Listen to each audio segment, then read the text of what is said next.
All Gold Canyon by Jack London.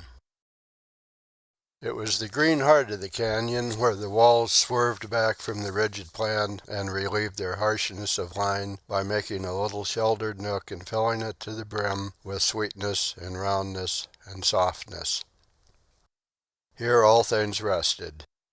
Even the narrow stream ceased its turbulent downrush long enough to form a quiet pool.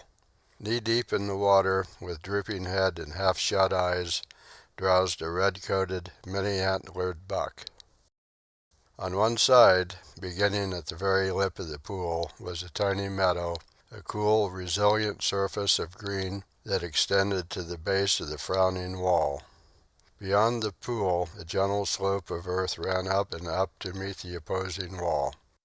Fine grass covered the slope, grass that was spangled with flower, with here and there patches of color, orange and purple and golden. Below, the canyon was shut in. There was no view. The walls leaned together abruptly and the canyon ended in a chaos of rock, moss-covered and hidden by a green screen of vines and creepers and boughs of trees. Up the canyon rose far hills and peaks, the big foothills, pine-covered and remote. And far beyond, like clouds upon the border of the sleigh, towered minarets of white where the Sierra's eternal snows flashed austerely the blazes of the sun. There was no dust in the canyon. The leaves and flowers were clean and virginal. The grass was young velvet. Over the pool 3 cottonwoods sent their scurvy fluffs fluttering down the quiet air. On the slope the blossoms of the wine-wooded manzanita filled the air with springtime odors, while the leaves, wise with experience, were already beginning their vertical twist against the coming aridity of summer. In the open spaces on the slope, beyond the farthest shadow reach of the manzanita, poised the mariposa lilies, like so many flights of jeweled moths suddenly arrested and on the verge of trembling into flight again. Here and there that wood's harlequin, the madrone, permitted itself to be caught in the act of changing its pea-green trunk to madder red, breathed its fragrance into the air from great clusters of waxen bells. Creamy white were these bells, shaped like lilies of the valley, with the sweetness of perfume that is of the springtime. There was not a sigh of wind. The air was drowsy with its weight of perfume. There was a sweetness that would have been cloying had the air been heavy and humid. But the air was sharp and thin.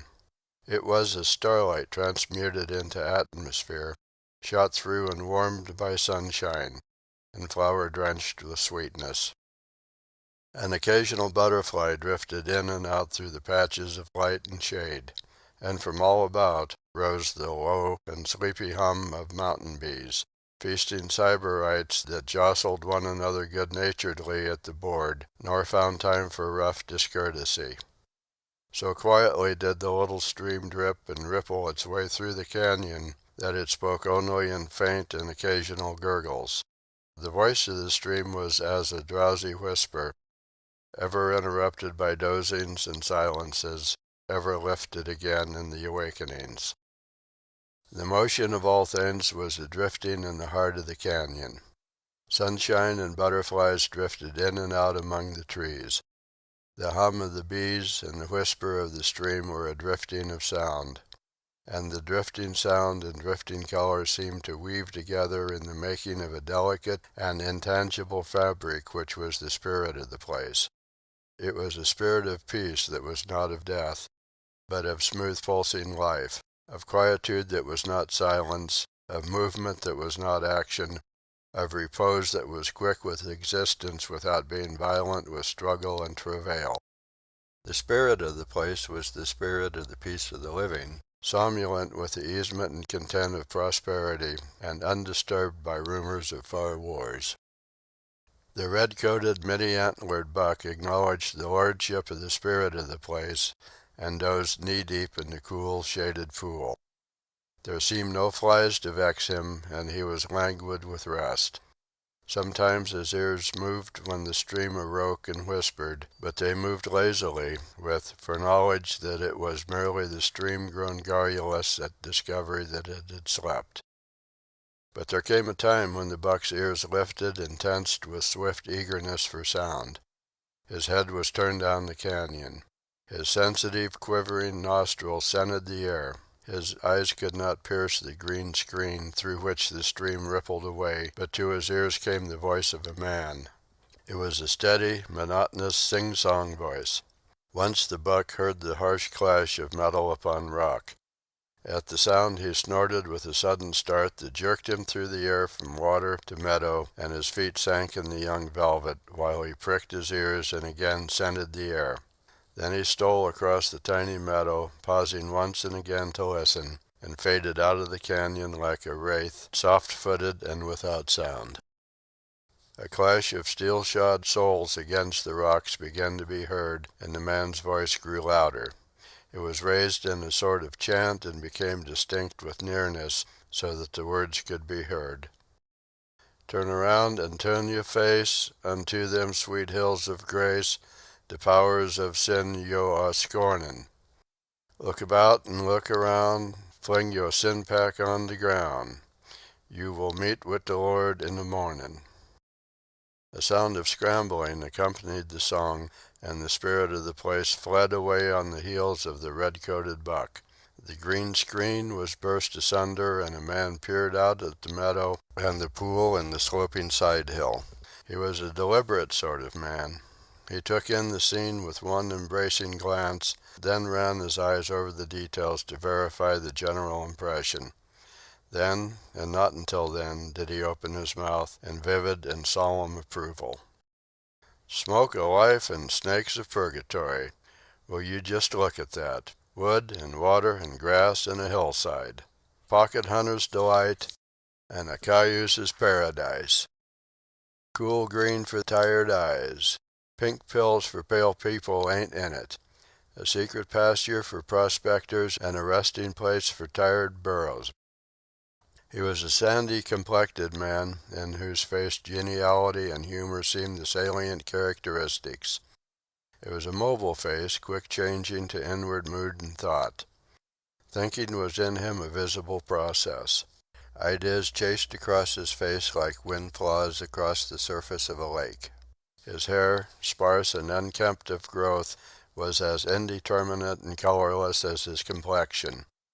It would seem that all the color of his frame had gone into his eyes, for they were startlingly blue. Also they were laughing and merry eyes, within them much of the naivety and wonder of the child, and yet, in an unassertive way, they contained much of calm self-reliance and strength of purpose founded upon self-experience and experience of the world. From out the screen of vines and creepers he flung ahead of him a miner's pick and shovel and gold pan. Then he crawled out himself into the open. He was clad in faded overalls and blue cotton shirt, with hobnailed brogans on his feet, and upon his head a hat whose shapelessness and stains advertised the rough usage of wind and rain and sun and camp smoke. He stood erect, seeing wide-eyed the secrecy of the scene and sensuously inhaling the warm, sweet breath of the canyon garden through nostrils that dilated and quivered with delight. His eyes narrowed to laughing slits of blue, his face wreathed itself in joy, and his mouth curled in a smile as he cried aloud, "Jumping dandelions and happy hollyhocks, but that smells good to me. Talk about your attar of roses and cologne factories. They ain't in it." He had the habit of soliloquy. His quick-changing facial expressions might tell every thought and mood, but the tongue, perforce, ran hard after, repeating like a second Boswell. The man lay down on the lip of the pool and drank long and deep of its water. "Tastes good to me," he murmured, lifting his hand and gazing across the pool at the side-hill, while he wiped his mouth with the back of his hand. The side-hill attracted his attention. Still lying on his stomach, he studied the hill formation long and carefully. It was a practiced eye that traveled up the slope to the crumbling canyon wall and back and down again to the edge of the pool. He scrambled to his feet and favored the side hill with a second survey. "Looks good to me," he concluded, picking up his pick and shovel and gold pan. He crossed the stream below the pool, stepping agilely from stone to stone.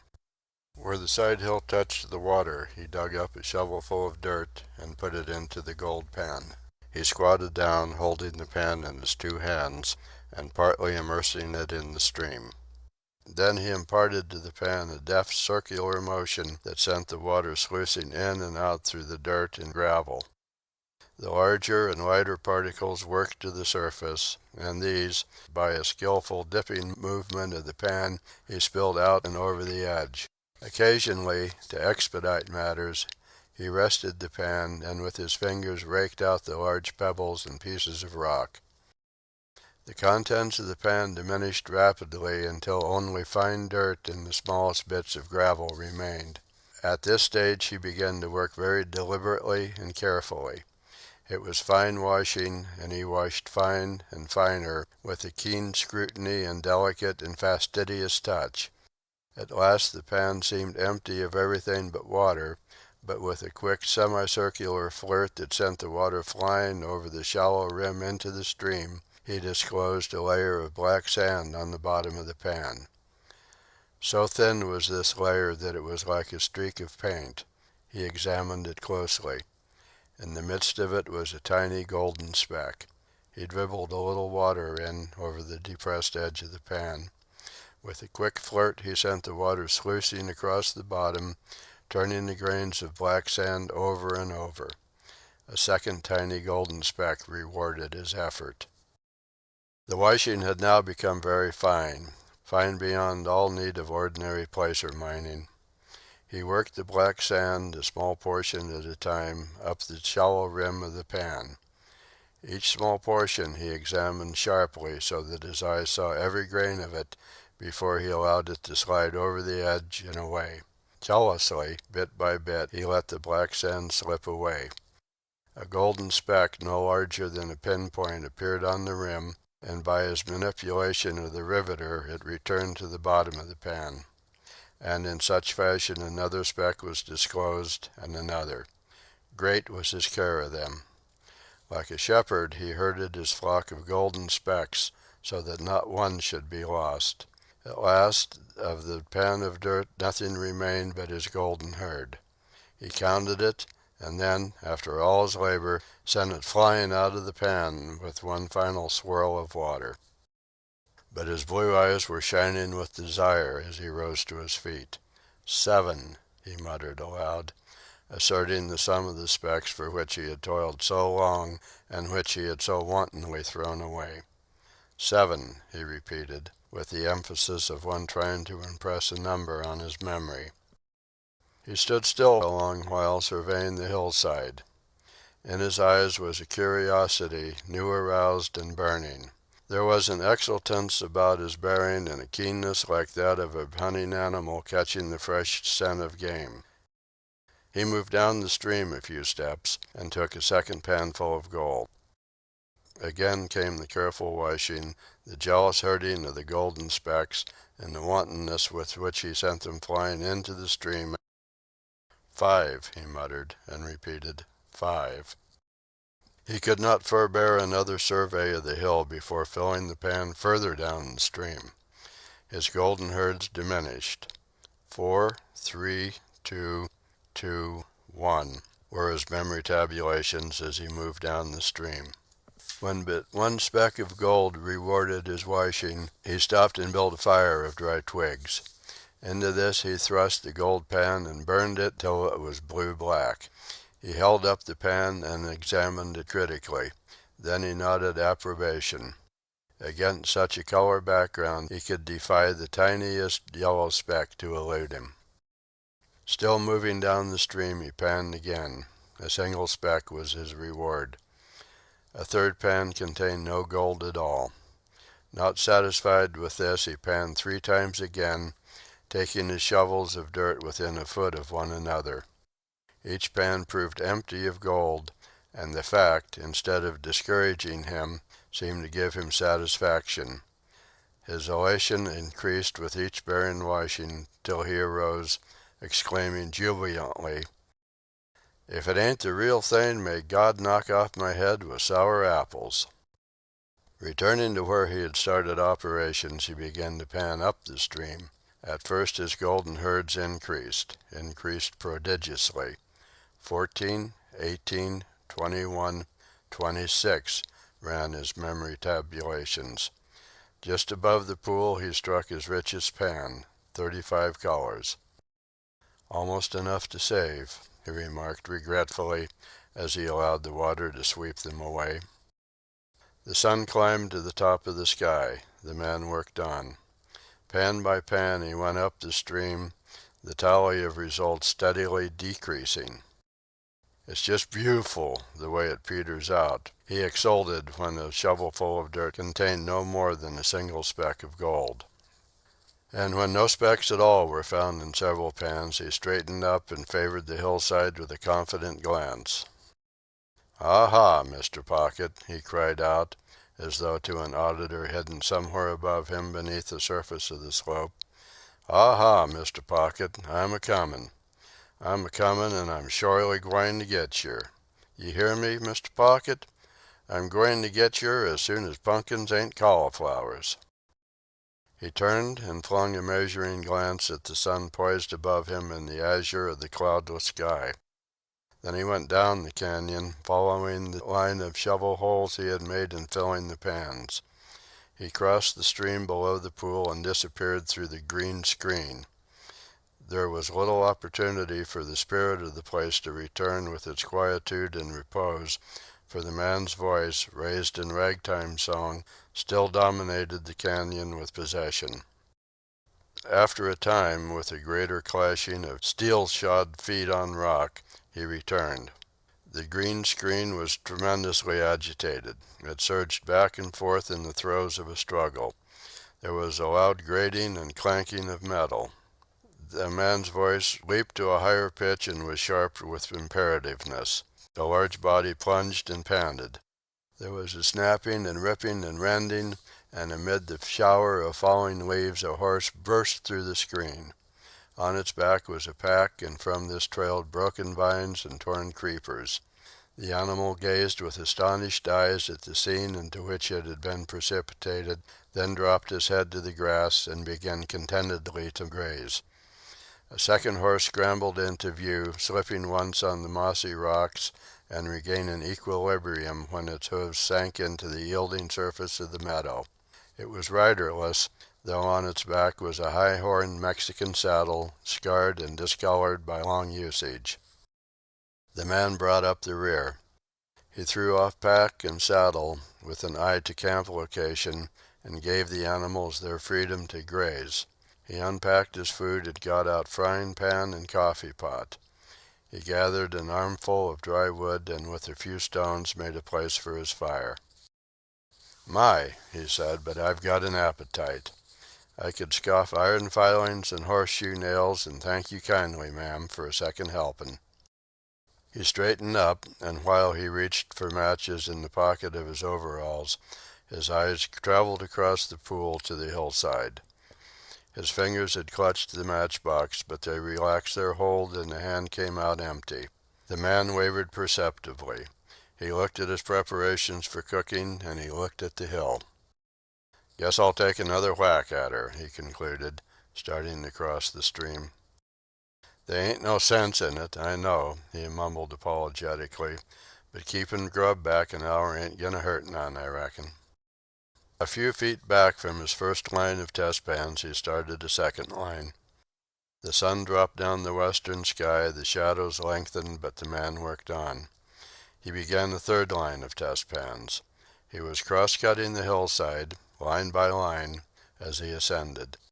The center of each line produced the richest pans, while the ends came where no color showed in the pan. And as he ascended the hillside, the lines grew perceptibly shorter. The regularity with which their length diminished served to indicate that somewhere up the slope the last line would be so short as to have scarcely length at all, and beyond that could come only a point. The design was growing into an inverted V. The converging sides of this V marked the boundaries of the gold-bearing dirt. The apex of the V was evidently the man's goal.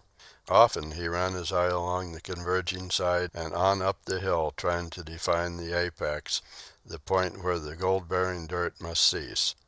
Here resided Mr. Pocket, for so the man familiarly addressed the imaginary point above him on the slope, crying out, "Come down out of that, Mr. Pocket. Be right smart and agreeable, and come down." "All right," he would add later, in a voice resigned to determination. "All right, Mr. Pocket. It's plain to me I got to come right up and snatch you out bald-headed. And I'll do it. I'll do it," he would threaten still later. Each pan he carried down to the water to wash, and as he went higher up the hill the pans grew richer until he began to save the gold in an empty baking powder can which he carried carelessly in his hip pocket. So engrossed was he in his toil that he did not notice the long twilight of oncoming night. It was not till he tried vainly to see the gold color in the bottom of the pan that he realized the passage of time. He straightened up abruptly. An expression of whimsical wonderment and awe overspread his face as he drawled, "Gosh darn my buttons, if I didn't plumb forget dinner." He stumbled across the stream in the darkness and lighted his long-delayed fire. Flapjacks and bacon and warmed-over beans constituted his supper. Then he smoked a pipe by the smoldering coals, listening to the night sounds and watching the moonlight stream through the canyon. After that he unrolled his bed, took off his heavy shoes, and pulled the blankets up to his chin. His face showed white in the moonlight like the face of a corpse. But it was a corpse that knew its resurrection, for the man rose suddenly on one elbow and gazed across at his hillside. "Good night, Mr. Pocket," he cried sleepily. "Good night." He slept through the early gray of morning until the direct rays of the sun smote his closed eyelids, when he awoke with a start and looked about him until he had established the continuity of his existence and identified his present self with the days previously lived. To dress, he had merely to buckle on his shoes. He glanced at his fireplace and at his hillside, wavered, but fought down the temptation and started the fire. "Keep your shirt on, Bill, keep your shirt on," he admonished himself. "What's the good of rushing? No use in getting all het up and sweaty. Mr. Pocket'll wait for you. He ain't a running away before you can get your breakfast. Now what you want, Bill, is something fresh in your bill of fare, so it's up to you to go and get it."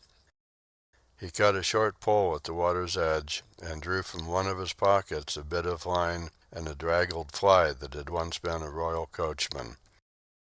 "Mebbe they'll bite in the early mornin'," he muttered, as he made his first cast into the pool, and a moment later he was gleefully crying, "What'd I tell you, eh? What'd I tell you?" He had no reel, nor any inclination to waste time, and by main force and swiftly he drew out of the water a flashing 10-inch trout. 3 more, caught in rapid succession, furnished his breakfast. When he came to the stepping stones on his way to his hillside, he was struck by a sudden thought and paused. "I'd just better take a hike downstream a ways," he said. "There's no tellin' who may be snoopin' around." But he crossed over the stones, and with the "I really oughter take that hike," the need of precaution passed out of his mind and he fell to work. At nightfall he straightened up. The small of his back was stiff with stooping toil, and as he put his hand behind him to soothe the protesting muscles, he said, "Now what do ye think of that? I clean forgot my dinner again. If I don't watch out, I'll sure be degeneratin' into a 2-meal-a-day crank."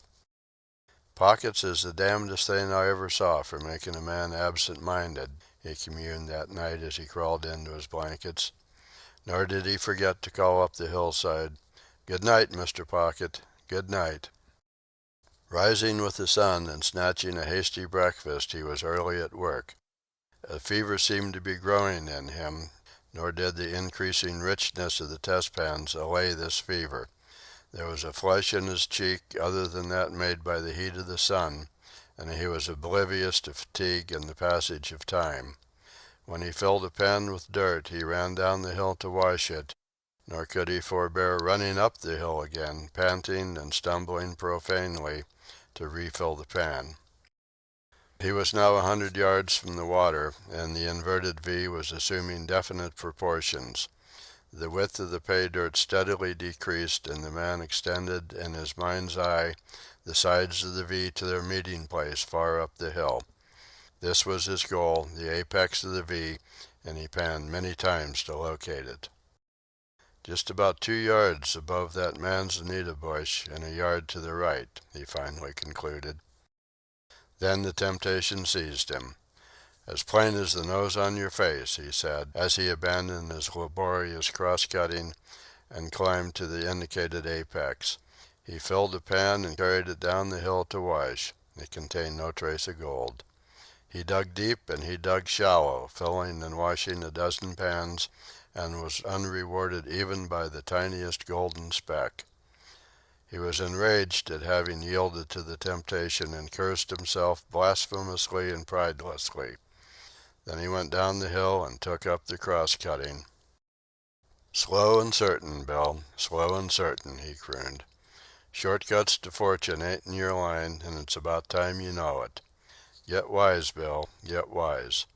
Slow and certain's the only hand you can play, so go to it and keep to it, too."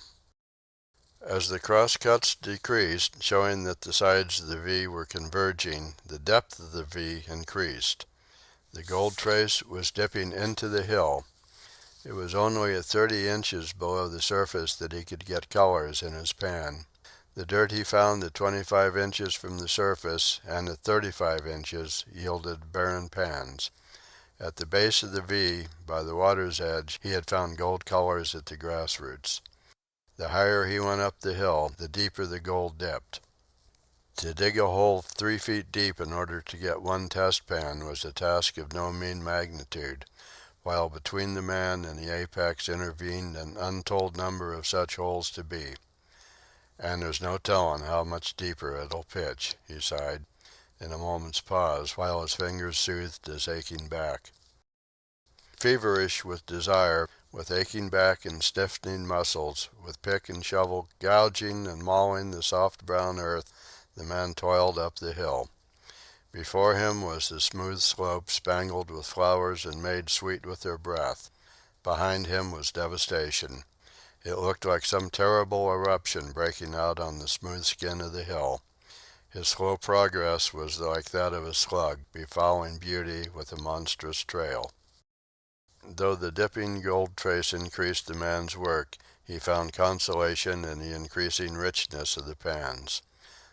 20 cents, 30 cents, 50 cents, 60 cents were the values of the gold found in the pans, and at nightfall he washed his banner pan, which gave him $1's worth of gold dust from a shovelful of dirt.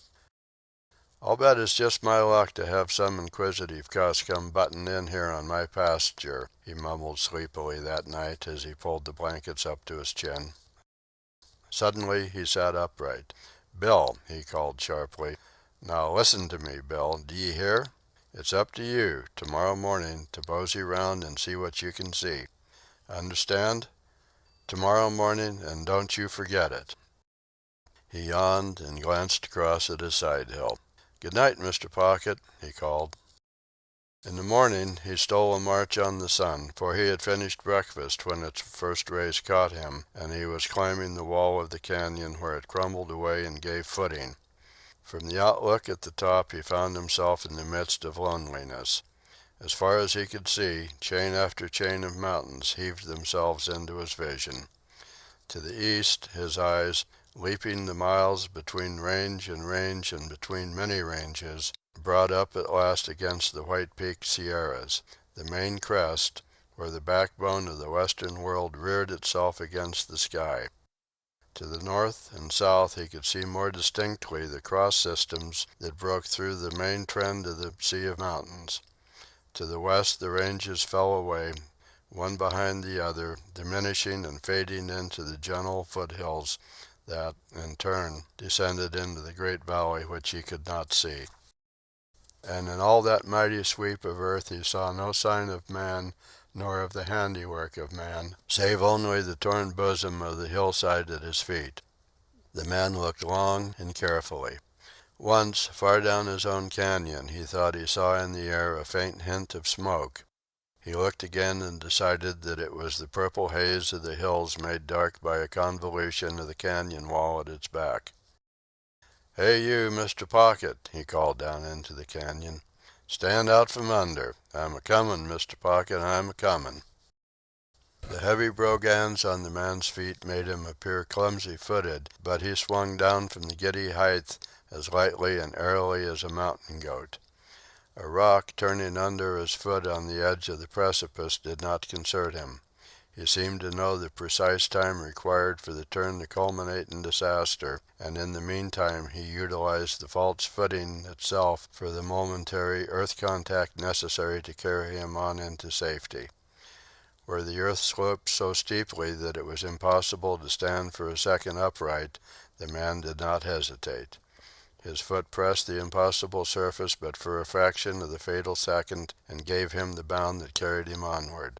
Again, where even the fraction of a second's footing was out of the question, he would swing his body past by a moment's hand grip on the jutting knob of rock, a crevice, or a precariously rooted shrub. At last, with a wild leap and yell, he exchanged the face of the wall for an earth slide and finished the descent in the midst of several tons of sliding earth and gravel. His first pan of the morning washed out over $2 in coarse gold. It was from the center of the V. To either side the diminution in the values of the pans was swift. His lines of cross-cutting holes were growing very short. The converging sides of the inverted V were only a few yards apart. Their meeting point was only a few yards above him, but the pay streak was dipping deeper and deeper into the earth. By early afternoon he was sinking the test holes 5 feet before the pans could show the gold trace. For that matter, the gold trace had become something more than a trace. It was a placer mine in itself, and the man resolved to come back after he had found the pocket and work over the ground. But the increasing richness of the pans began to worry him. By late afternoon the worth of the pans had grown to $3 and $4. The man scratched his head perplexedly and looked a few feet up the hill at the manzanita bush that marked approximately the apex of the V. He nodded his head and said oracly, "It's one of two things, Bill, one of two things. Either Mr. Pocket spilled himself all out and down the hill, or else Mr. Pocket's that damn rich you maybe won't be able to carry him all away with you. And that'd be hell, wouldn't it now?" He chuckled at contemplation of so pleasant a dilemma. Nightfall found him by the edge of the stream, his eyes wrestling with the gathering darkness over the washing of a $5 pan. "Wisht I had an electric light to go on working," he said. He found sleep difficult that night. Many times he composed himself and closed his eyes for slumber to overtake him, but his blood pounded with too strong desire, and as many times his eyes opened and he murmured wearily, "Wisht it was sun-up." Sleep came to him in the end, but his eyes were opened with the first paling of the stars, and the gray of dawn caught him with breakfast finished and climbing the hillside in the direction of the secret abiding place of Mr. Pocket. The first crosscut the man made there was space for only 3 holes, so narrow had become the pay streak and so close was he to the fountainhead of the golden stream he had been following for 4 days. "Be calm, Bill, be calm," he admonished himself, when he broke ground for the final hole where the sides of the V had at last come together in a point. "I've got the almighty cinch on you, Mr. Pocket, and you can't lose me," he said many times as he sank the hole deeper and deeper. 4 feet, 5 feet, 6 feet, he dug his way down into the earth. The digging grew harder. His pick grated on broken rock. He examined the rock. "Rotten quartz," was his conclusion, as, with a shovel, he cleared the bottom of the hole of loose dirt. He attacked the crumbling quartz with the pick, bursting the disintegrating rock asunder with every stroke. He thrust his shovel into the loose mass. His eye caught a gleam of yellow. He dropped the shovel and squatted suddenly on his heels. As a farmer rubs the clinging dirt from fresh dug potatoes, so the man, a piece of rotten quartz held in both hands, rubbed the dirt away. "Sufferin' Sardinopolis!" he cried. "Lumps and chunks of it! Lumps and chunks of it!" It was only half rock he held in his hand, the other half was virgin gold. He dropped it into his pan and examined another piece. Little yellow was to be seen, but with his strong fingers he crumbled the rotten quartz away till both hands were filled with glowing yellow. He rubbed the dirt away from fragment after fragment, tossing them into the gold pan. It was a treasure hole. So much had the quartz rotted away that there was less of it than there was of gold. Now and again he found a piece to which no rock clung, a piece that was all gold.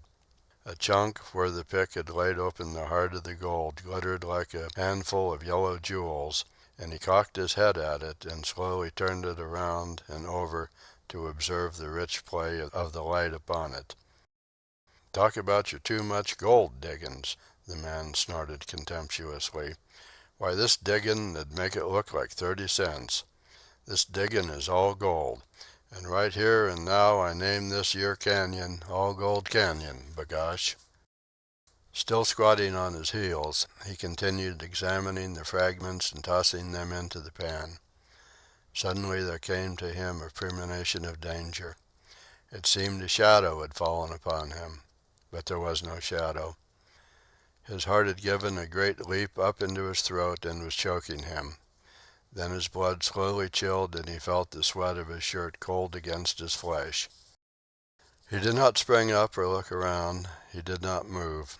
He was considering the nature of the premonition he had received, trying to locate the source of the mysterious force that had warned him, striving to sense the imperative presence of the unseen thing that threatened him. There is an aura of things hostile, made manifest by messengers refined for the sense to know, and this aura he felt, but knew not how he felt it. His was the feeling as when a cloud passes over the sun. It seemed that between him and life had passed something dark and smothering and menacing, a gloom as it were that swallowed up life and made for death, his death. Every force of his being impelled him to spring up and confront the unseen danger, but his soul dominated the panic and he remained squatting on his heels, in his hands a chunk of gold.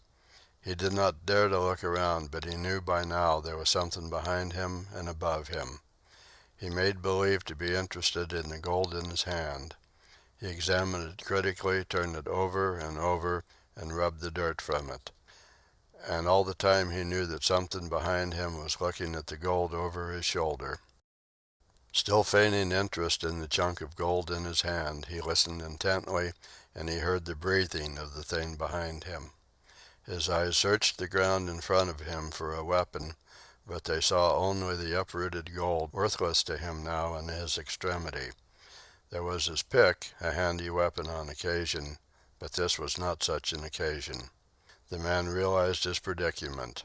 He was in a narrow hole that was 7 feet deep. His head did not come to the surface of the ground. He was in a trap. He remained squatting on his heels. He was quite cool and collected, but his mind, considering every factor, showed him only his helplessness. He continued rubbing the dirt from the quartz fragments and throwing the gold into the pan. There was nothing else for him to do. Yet he knew that he would have to rise up, sooner or later, and face the danger that breathed at his back. The minutes passed, and with the passage of each minute he knew that by so much he was nearer the time he must stand up, or else, and his wet shirt went cold against his flesh again at the thought, or else he might receive death as he stooped there over his treasure. Still he squatted on his heels, rubbing dirt from gold, and debating in just what manner he should rise up. He might rise up with a rush and claw his way out of the hole to meet whatever threatened on the even footing above ground, or he might rise up slowly and carelessly and feign casually to discover the thing that breathed at his back. His instinct and every fighting fiber of his body favored the mad, clawing rush to the surface. His intellect, in the craft thereof, favored the slow and cautious meeting with the thing that menaced and which he could not see. And while he debated, a loud, crashing noise burst on his ear. At the same instant he received a stunning blow on the left side of his back, and from the point of impact felt a rush of flame through his flesh. He sprang up in the air, but halfway to his feet collapsed. His body crumpled in like a leaf withered in sudden heat, and he came down, his chest across his pan of gold, his face in the dirt and rock, his legs tangled and twisted because of the restricted space at the bottom of the hole. His legs twitched convulsively several times. His body was shaken as with a mighty ague. There was a slow expansion of the lungs, accompanied by a deep sigh. Then the air was slowly, very slowly, exhaled, and his body as slowly flattened itself down into inertness. Above, revolver in hand, a man was peering down over the edge of the hole. He peered for a long time at the prone and motionless body beneath him. After a while the stranger sat down on the edge of the hole so that he could see into it, and rested the revolver on his knee. Reaching his hand into a pocket, he drew out a wisp of brown paper. Into this he dropped a few crumbs of tobacco. This combination became a cigarette, brown and squat, with the ends turned in. Not once did he take his eyes from the body at the bottom of the hole. He lighted the cigarette and drew its smoke into his lungs with a caressing intake of the breath. He smoked slowly. Once the cigarette went out and he relighted it. And all the while he studied the body beneath him. In the end he tossed the cigarette stub away and rose to his feet. He moved to the edge of the hole. Spanning it, a hand resting on each edge, and with the revolver still in the right hand, he muscled his body down into the hole. While his feet were yet a yard from the bottom, he released his hands and dropped down. At the instant his feet struck bottom, he saw the pocket miner's arm leap out, and his own legs knew a swift, jerking grip that overthrew him. In the nature of the jump, his revolver hand was above his head. Swiftly as the grip had flashed about his legs, just as swiftly he brought the revolver down. He was still in the air, his fall in process of completion, when he pulled the trigger. The explosion was deafening in the confined space. The smoke filled the hole so that he could see nothing.